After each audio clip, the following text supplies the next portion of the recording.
with me, Chris Stanmore-Major. Well, at the moment we're in Cherbourg with the boat. She hasn't sailed in 10 years and we found this container of equipment, all the bits that we need to get the boat back operational and get her across the Atlantic and back to Canada, the main focus of this part of the project. Spent 2 days going through this 40-foot container and identified that we've got all the parts we need to get the boat operational again. We've got 14 good condition sails and a big selection of technical equipment that's going to allow us to turn this dream into a reality and get this boat operational now. So that's everything out. That's the whole job done. The container's closed once again. Nothing that's left inside is mine. It's all from other boats or it's just rubbish. There's a little pile of things here which are going to go into the garbage can. There's a few bits in the back of the truck I'm going to just try and pick through again before I go to the boat. Oh, they've tied it shut. The dagger boards only just fit in the truck. But just before I finished, I wanted to show you something over here. Look at this.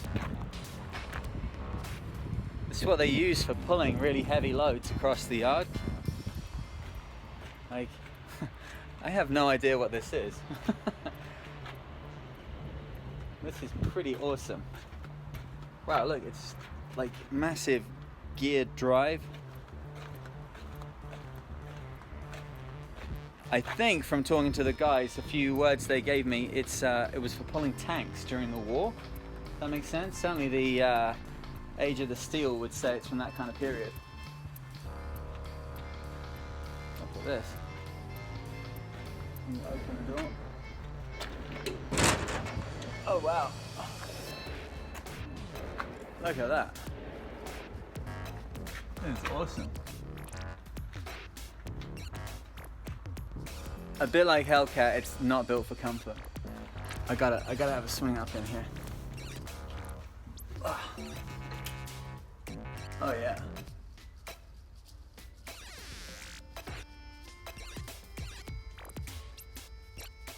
It's all written in French, but then it's probably been at CMN for so long that everything's been changed. I don't know where it's from originally. Look at the front of it. Alright, so we're back on board the boat now and it's going to be a very busy evening. I can tell this because this is all of the equipment. It's the first time, well, what's cool is the first time it's been back anywhere near the boat in years. Here's the rudders. These rudders were on this boat originally. Can't see the detail here, but they were on and then they were, oh God, let me show you. They were on the boat and then changed off quite early on, from what I understand from the paperwork. I think by 2002 or 2003, I think before the Vendée Globe in 2004, the rudders had already been identified that they needed to come off and be changed. Looking at them, I see this distance here. Here's the rudder stock, and then we've got like 1, 2 palms. And then if we go, or spans rather, and get Egyptian about this, you see how the rudders really stick out the back of the boat. Now, I've driven one of these Pheno hulls around the world already, and I know from many evenings standing looking at the waves shooting out the back of the boat that the rudders were not visible out the back. Now, that could be accounted for underneath my wetsuit there. There's a kind of little can thing there, which is where the rudder stock is. I have a feeling on this boat the rudders are further back, which might help a little bit more with upwind optimization, that there's grip right at the back of the boat, and then there's grip from the dagger boards. We'll talk about that in a second. Dagger boards and the keel. Spartan definitely didn't have the same chord length on the rudders, so the rudders are back. And then yes, the dagger boards. The dagger boards are back on the boat. Gone are the nasty empty sockets. We've got these rather banana yellow dagger boards, but for want of a coat of paint, they are looking great. And again, this is a fixed keel boat that's got dagger boards in it. I find that quite unusual, but it's not hard to imagine that means there's a lot of grip. So also a little bit of realization, very positive thing. I knew that the mainsail was here. This is the Cuban fiber mainsail, and as I looked through that, you can hear that it's just got that kind of plastic bag type sound to it. it'll go a lot further before it comes apart, but it's just starting to delaminate, and so it should, because it's from the year 2000. I was having a look at the old pictures and looking at just the colours that are on that mainsail, the branded colours here. This says Temenos. So this is Temenos' mainsail from the 2000 Bondi, right? And then I was looking at this. So when we were getting this out of the container, I saw this one. No. Now we've ended up with a giant Pindar 3DL Solent. So okay, no problem. Bring it down here, but it's so ridiculously heavy. I had to get a ladder and put a ladder from the dock down to here and then roll it down. And then I realized, look at this elastic here, this is a mainsail. And that, in fact, that's a batten pocket. This is a 3DL mainsail for this boat. This is probably the 2006 mainsail. And if that's the case, that is totally awesome. So we have got a Cuban fiber 2000 mainsail from Temenos. We have got a 3DL mainsail from Spirit of Yucca in 2006. We have got a Code 6 in there, which is a nice, roller furled sail that's going to go out on the front on the bowsprit. We've got a Code 0 in here. That's your light wind sail for heavier airs off the breeze and lighter airs on the breeze. There's also a carbon fiber snuffer I found. There's a A2 I found. There's a super light here. Plus there's a super light on like Big Maxi A1 runner on that we took over already to Challenger. It's so big on Challenger. Challenger's mast is 27 meters. And on that boat, when you put that sail on, because she doesn't have the same foredeck length, you attach the sail on the bow over here, and then you hoist it right to the top of the rig, and you're still sitting holding the sail in the middle of the deck. That's how much different the the triangles are on these boats. Over here we've got this Cuban fiber Cuban fiber staysail, a trinket, and then Cuban fiber Solent, or jib and staysail if you're English, or Solent and trinket if you're French. I'm kind of stuck on the French, I guess, a little bit. More spinnakers here, spinnakers. So heaps of stuff, then loads of technical gear back here that we've already kind of looked through. Oh, and storm jib really. The thing on an open 60 is you don't have a trysail, you have 4 reefs in the main, so the main can be reduced down to like 10% of its volume, or 10% of its area rather. So heaps of good stuff here. I will also reveal that there is the longest deck bag I've ever seen in my life wrapped up in here somewhere. It's literally 20 meters long. I kid you not. We'll see if we can unroll it before we finish this. I was picking up stuff. I don't know where it's come from. Probably come from Mary Char 3, whose gear was in that container as well. It is literally as long as the boat. So we'll have to see about that. But anyway, over here.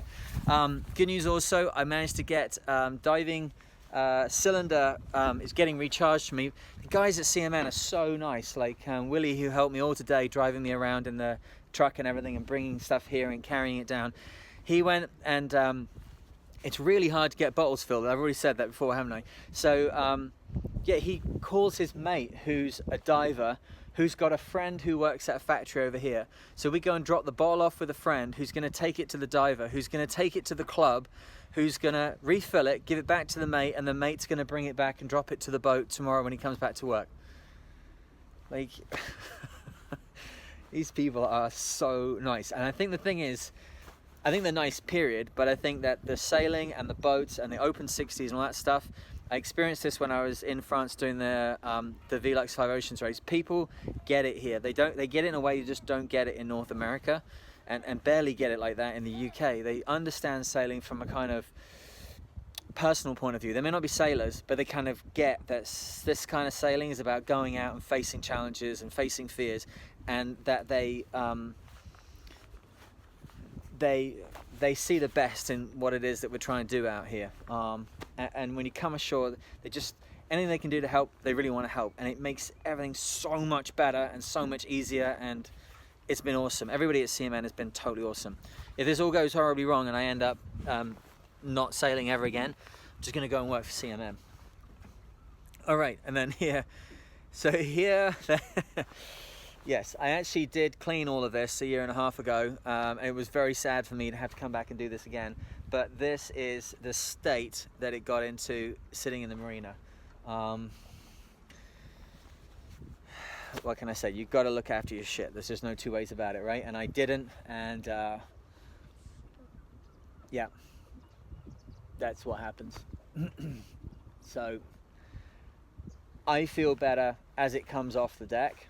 I will say this, although I'm embarrassed by the fact it's a mess like this, although it's not the best way to treat a fantastic piece of equipment in this, there is one upside, which is that it is so satisfying cleaning this deck, because you go from like nasty, nasty, nasty, nasty, nasty, oh, it gets really clean, really super duper clean. And I'm one of those odd people that actually really likes cleaning stuff. But there's no better cleaning opportunity than when the thing you're cleaning is awesome underneath. It's like having a barn find Rolls Royce, you know, you just clean off a layer of dust and it's perfect underneath. Never gonna happen, by the way, but this is kind of like that. It's like just clean off the layer of mold and there's a perfectly formed open 60 underneath. All right, so let me get that done before it goes dark, and then I've got a long evening getting all this lot on. But we'll see later on, the tide here is moving up and down about 5 or 6 meters, which is about 82 feet for people. No, it's about it's like 20 foot. It's going up and down. So today, today when we came and dropped all the stuff here on the truck, literally it was 12 feet down from where it is now. So this has been great. I just chucked it down here, and then we'll get a halyard, probably get this God, we've got to learn what the sails are, haven't we? I guess this is staysail. Get the staysail halyard here, get it onto the bags, get it up on deck, and then the mainsail, one of the mainsails, I think we may try and put it into the actual bag for the sail. When we race these boats, you see, you normally end up with like probably 5 or 6 sails back there. I learnt this very slowly when I went around the world, because there was no one giving me any kind of clue. But you can have them all up here in the front of the boat. That's not very great when you're off the wind. So you end up stacking them down the back there. And as I'm not going to be doing anything performance at all, we are going to be going very slowly with probably just a headsail up, because we just have to, we've got to limp this thing home. Look at the way this is constructed. Look, Dyneema lashing. Vectran lashings. Vectran lashings. The next one forward, Dyneema lashing.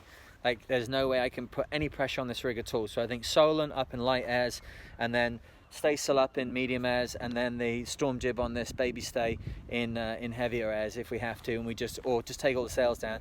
And if we do that, there's definitely enough rigging here that it can just hold the stick up.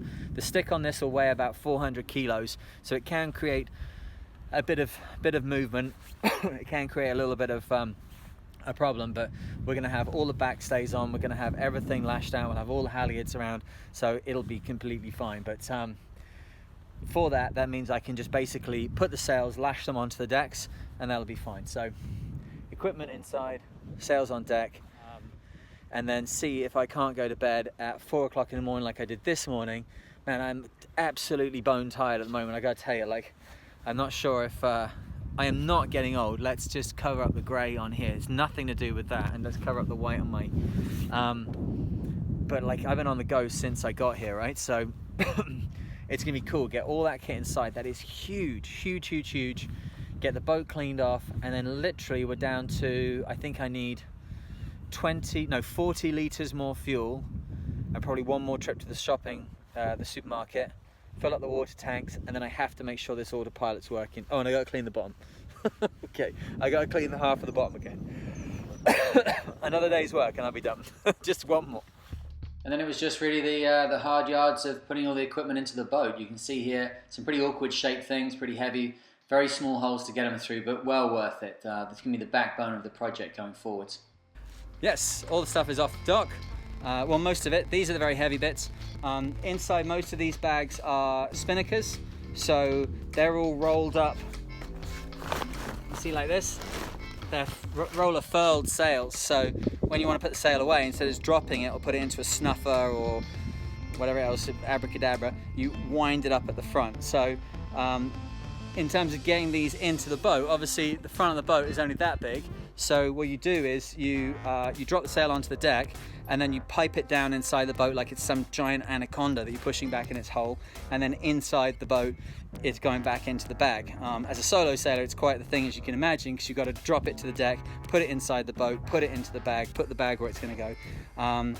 But it's something I'm used to. I'm not got a big problem with that. And then there's two mainsails here, which are just basically straight lifting onto the deck. There's heaps of stuff on the deck, like this is, but small steps, right? The guys from the Harbour Authority came down and very politely said, actually, you know what? This is not just a free dock. You've got to pay to be here. Yeah, I should have been on CMN's docks down there. So I want to be good to that, and I want to get out of the way ASAP. Then when I get down there, I can relax a little bit. The thing I liked about being here is that there was water and I could jet wash the boat. Well, the boat is jet washed, so that's fine. There's electricity down with CMN, and if I want to fill up my water cans, I can just walk back, right? So that's easy. Okay, so let's have a see how all this stuff's going to fit together. I don't think we've been down here together yet.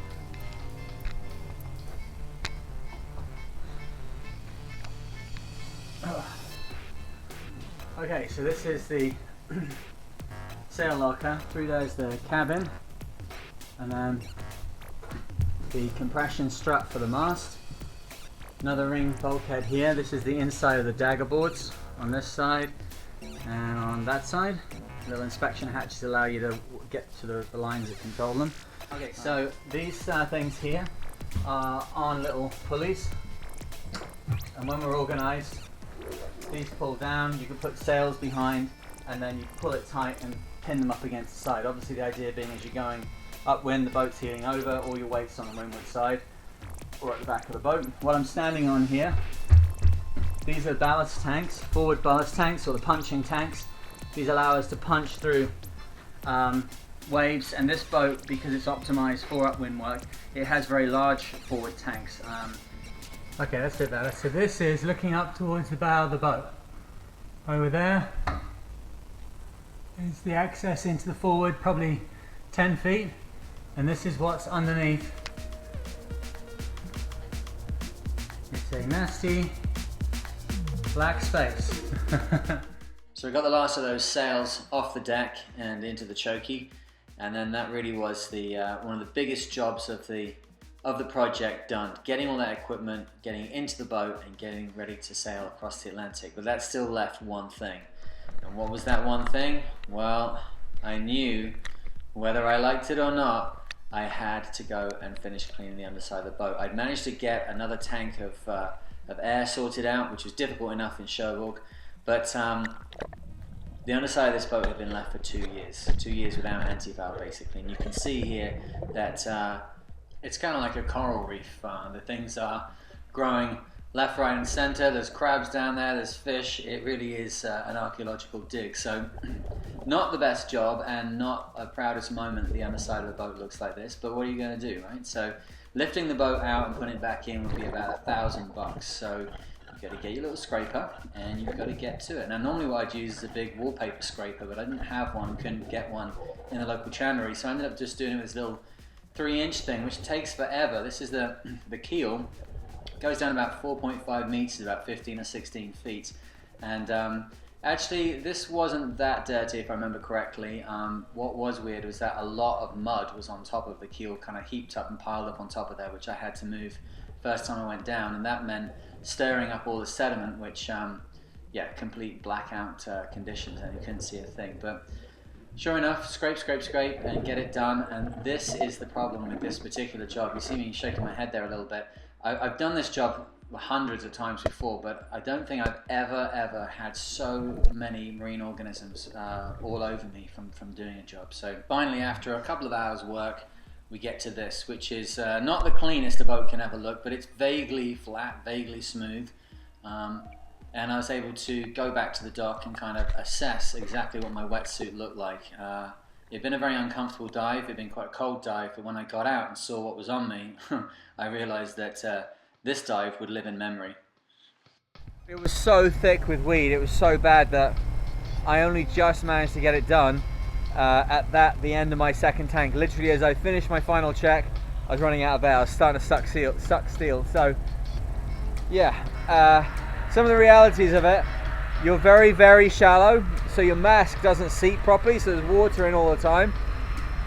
Any kind of catarrh, any kind of phlegm, any kind of anything in the back of your throat, you're on your back the whole time, so it's right there. I did a lot of whitewater kayaking and long distance kayaking, and thank goodness I learned to like not mind having water up my nose and the rest of it. Obviously, as it's coming off, a lot of stuff coming off. Have a look at this.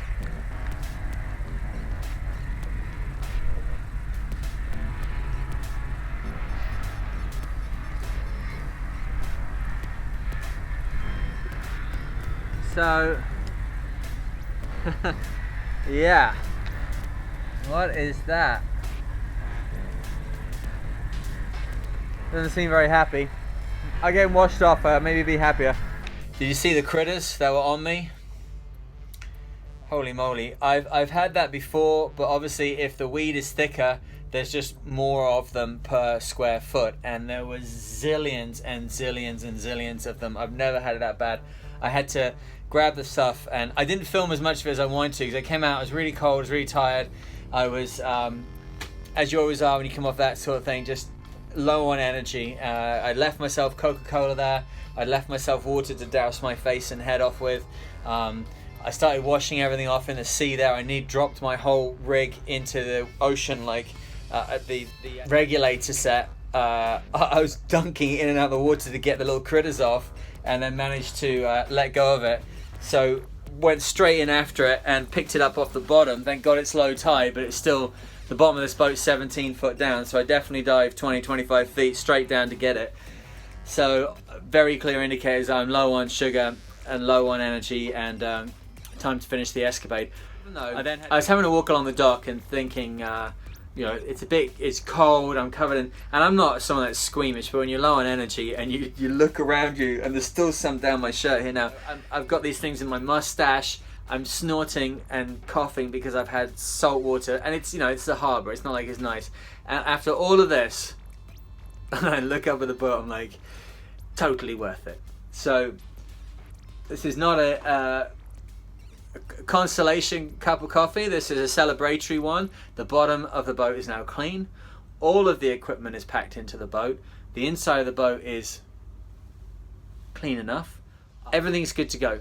So tomorrow what we can do is we can get out the mast jack, which we saw the other day, and we'll get it under the mast. We've got to test the mast jack first to make sure the mast jack's okay and that its integrity has not been lost over the years it's been inactive. And then we'll jack up the rig, we'll take it off pressure. That means the forestays and the diagonals and the everything will go loose. We'll hold it in place with the halyards, and then we'll change as many of the lashings as possible. Okay, so cold, nasty, creepy crawlies, don't like it, ran out of air, nearly dropped my regulator, cold, want my mummy, I'm having a cup of coffee, but other than that, boat is still completely awesome and makes up in spades for any efforts that I have to put in. So good from here.